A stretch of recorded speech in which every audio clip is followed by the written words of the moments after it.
Hi, this is Sidra Zubair and you are watching Krebs Pharmacology with Dr. Sidra Zubair.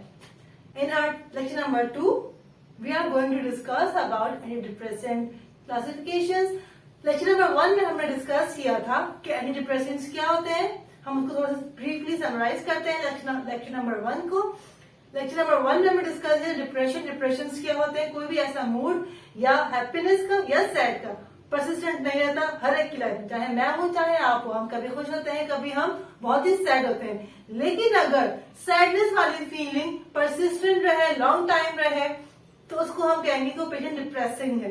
Right. इसके अलावा हमने discuss किया था न्यूरोट्रांसमिशंस को. न्यूरोट्रांसमिशन में हमने डिस्कस किया था कि सेरोटोनिन की न्यूरोट्रांसमिशन कैसे होती है, नॉरएपिनेफ्रिन की न्यूरोट्रांसमिशन कैसे होती है और डोपामिन की न्यूरोट्रांसमिशन कैसे होती है. तीनों की न्यूरोट्रांसमिशन अप्रोक्सीमेटली सेम ही है. सेरोटोनिन में ट्रिप्टोफैन अमाइनो एसिड की हेल्प से सेरोटोनिन 5-HT बनता है, वेरिकल में स्टोर होता है. स्टोर होने के बाद वो सिनेप्सिस में रिलीज होता है और फिर वो पोस्ट न्यूरॉन के साथ बाइंड करके अपना इफेक्ट प्रोड्यूस करता है. इसके अलावा कुछ सेरोटोनिन जो है वो बाइंड करता है पोस्ट के साथ और कुछ वो रीअपटेक हो जाता है. सिमिलरली नॉरएपिनेफ्रिन जो है टायरोसिन अमाइनो एसिड के हेल्प से वो फॉर्मेशन होती है, वेरिकल में स्टोर होता है और रिलीज होता है, अटैच करता है पोस्ट सिनेप्टिक न्यूरॉन्स के साथ. उसका रिसेप्टर है अल्फा रिसेप्टर और बीटा रिसेप्टर. कुछ नॉरएपिनेफ्रिन बाइंड करेंगे पोस्ट के साथ और कुछ ऑफिस से रीअपटेक हो जाएंगे. राइट. रीअपटेक होने के बाद चाहे वो डोपामिन हो, चाहे वो सेरोटोनिन हो, चाहे वो नॉरएपिनेफ्रिन, रीअपटेक जैसे ही हो जाएंगे तो mitochondrial enzyme monoamine oxidase enzyme क्या करेगा, इन सारे न्यूरोट्रांसमीटर्स को वो यहाँ पे मोनोअमाइंस को डिग्रेड कर देगा. तो हमारे मेन मैकेनिज्म थे जो हमने डिस्कस किए थे, ड्रग्स को हमने डिस्कस किया था कि एसएसआरआईज को डिस्कस कर चुके. एसएसआरआईज क्या कर रहा है, खाली सिलेक्टिवली सेरोटोनिन के रीअपटेक को इनहिबिट कर रहा है by blocking SERT serotonin transporters channels को ब्लॉक करके. राइट. इसके अलावा हमने डिस्कस किया था SNRIs. SNRIs stands for serotonin norepinephrine reuptake inhibitor. Serotonin और नॉरएपिनेफ्रिन दोनों की रीअपटेक को इनहिबिट करेगा, मींस कि ब्लॉक करेगा एसईआरटी को भी, इसके अलावा ब्लॉक करेगा एनईटी को भी. दोनों को ब्लॉक करके नॉरएपिनेफ्रिन का लेवल भी बढ़ाएगा सिनेप्सिस में और सेरोटोनिन का लेवल भी बढ़ाएगा. तो एडिशनली हम डिस्कस किया था कि एडवर्स इफेक्ट दोनों के सेम है, लेकिन क्योंकि एसएनआरआईज नॉरएपिनेफ्रिन का लेवल भी इंक्रीज कर रहा है तो इसमें हमने एडिशनल ये ऐड किया था कि कार्डिक एक्टिविटी या कार्डिक आउटपुट या ब्लड प्रेशर को वो ज्यादा बढ़ा सकता है. इसके अलावा नेक्स्ट क्लासेस हम डिस्कस करेंगे अभी TCS tricyclic antidepressant, monoamine oxidase inhibitors और atypical antidepressants. Let's start TCS. Tricyclic antidepressant drug में हमारे पास इंक्लूडेड एमिट्रिप्टालिन, एमोक्सिपिन, क्लोमिप्रामिन, डायज़िपिरामिन, डॉक्सिपिन, इसके अलावा imipramine, maprotiline, nortriptyline and protriptyline. These are drug of choices for depression अगर हम टीसीएस देते हैं. लेकिन हमें ये पता होना चाहिए टीसीएस किस किस के साथ बाइंड करता है. टीसीएस जो है टीसीएस ब्लॉक करेगा, या टीसीएस का जो मैकेनिज्म ऑफ एक्शन है वो ब्लॉक करेगा सेरोटोनिन के भी रीअपटेक को ब्लॉक करेगा, नॉरएपिनेफ्रिन ट्रांसपोर्टर्स को ब्लॉक कर रहा है. इसके अलावा मस्कुलिनिक रिसेप्टर्स को भी ब्लॉक करेगा और अल्फा रिसेप्टर्स को भी ब्लॉक करेगा और हिस्टामिन रिसेप्टर्स को भी ब्लॉक करेगा. तो इसका मैकेनिज्म ऑफ एक्शन क्या हो गया कि ब्लॉक कर एनसीआरटी को, एनईटी को, मस्कुलिनिक को, अल्फा रिसेप्टर को और हिस्टामिन को. राइट. अब साइड इफेक्ट्स की बात अगर हम करेंगे तो साइड इफेक्ट जैसे जैसे रिसेप्टर्स की ब्लॉकिंग बढ़ती रहेगी, साइड्स बढ़ते रहेंगे, तो साइड इफेक्ट उसी लिहाज से इंक्रीज होता रहेगा. लाइक मस्कुलिनिक रिसेप्टर अगर ब्लॉक करेगा तो एंटीकोलिनर्जिक इफेक्ट्स आएंगे. कौन कौन से हो सकते हैं, blood vision, dry mouth, urinary retention,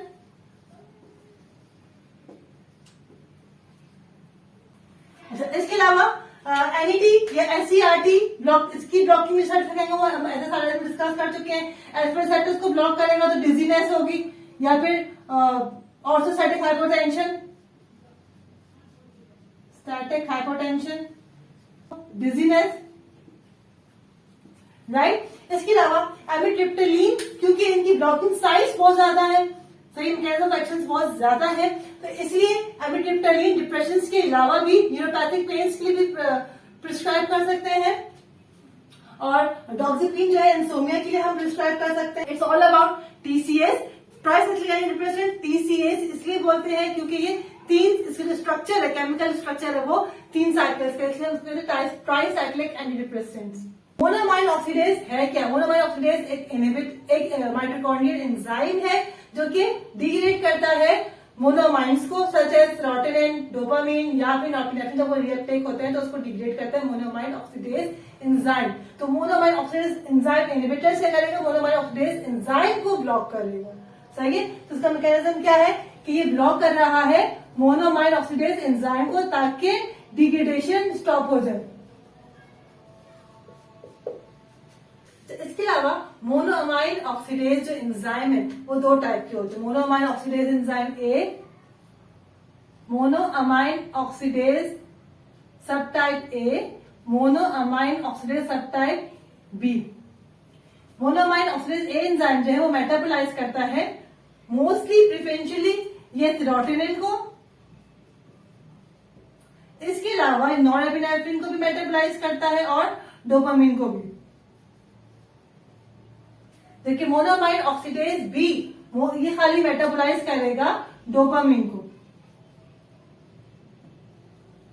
जो मोनोअमाइन ऑक्सीडेज इनहिबिटर है तो मोस्टली वही जो है हम चूज करते हैं जो कि मोनोअमाइन ऑक्सीडेज ए एंजाइम को इनहिबिट कर सके, ताकि सेरोटोनिन का, नॉरपेनेफ्रिन का, डोपामिन का, तीनों का लेवल इंक्रीज हो। राइट। इसके अलावा मोनोअमाइन ऑक्सीडेज जो है वो प्रेजेंट होता है लिवर में, गट में, ब्रेन में। राइट। देन कार्बोक्सिलेट और फेनाइलजीन वो ब्लॉक करेगा MAOA को भी और MAOB को भी। सही है। और सेलिक्लीन जो है वो ब्लॉक करेगा MAOB को। राइट। ये ब्लॉक कर रहा है बोथ को, MAOA एंड B, जबकि सेलिक्लीन ब्लॉक करेगा MAOB को। मोनोअमाइन ऑक्सीडेज इनहिबिटर B, क्योंकि ये खाली डोपामिन को मेटाबोलाइज करती है। सही है। डोपामिन का लेवल बढ़ेगा अगर हम ये ड्रग देंगे।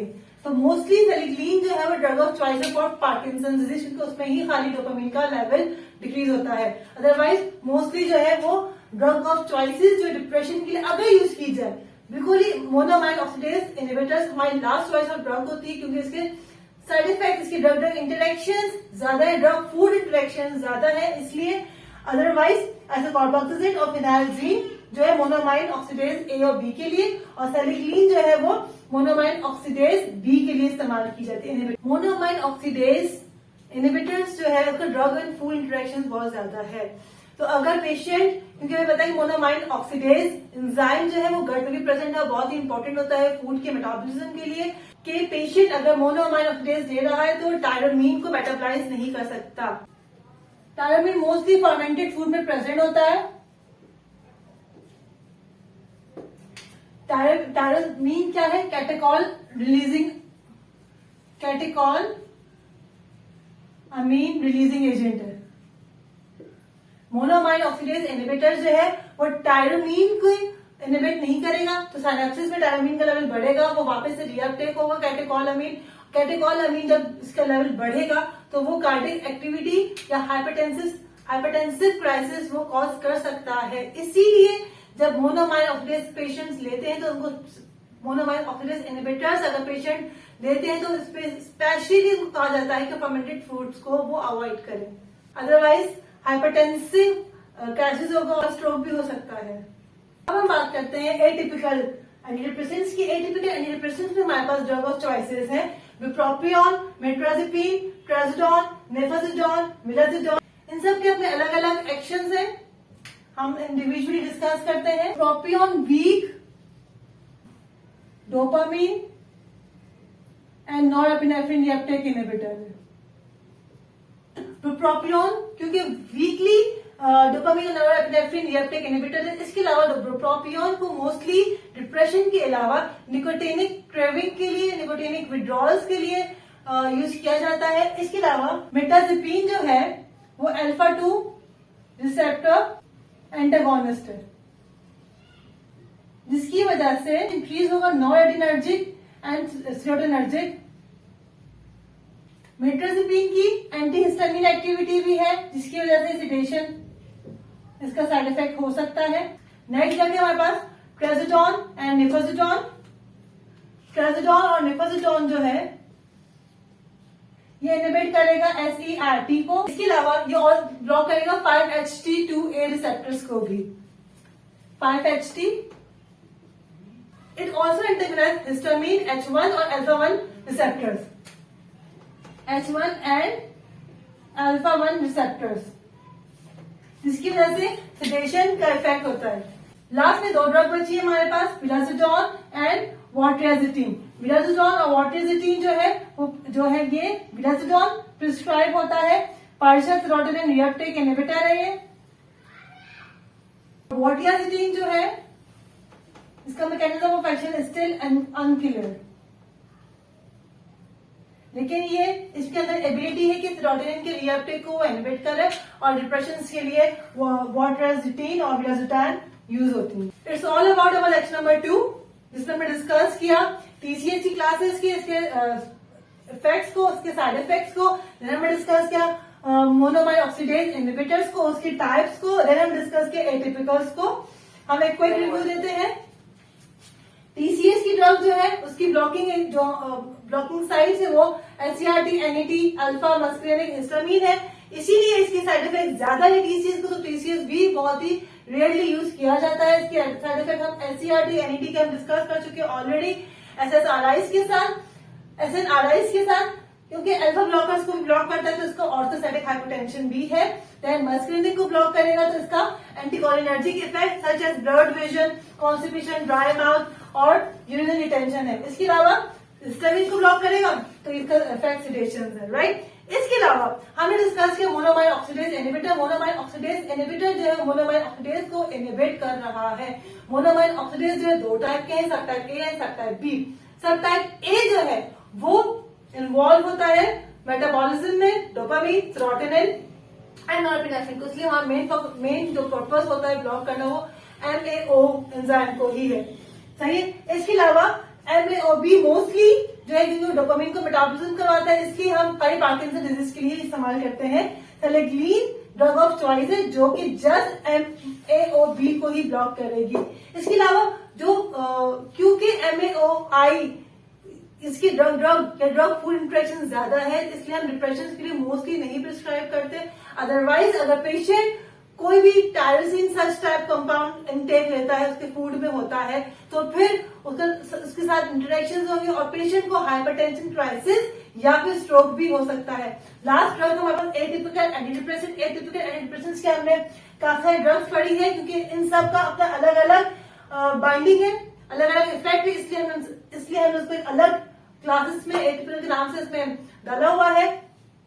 इनके अपना जैसे बुप्रोपियोन है वो वीक डोपामिन और नॉरपेनेफ्रिन इनहिबिटर्स है, और ट्राजोडोन जो है या नेफोजिडोन जो है वो इनहिबिट कर रहा है सेरोटोनिन को, 5-HT को।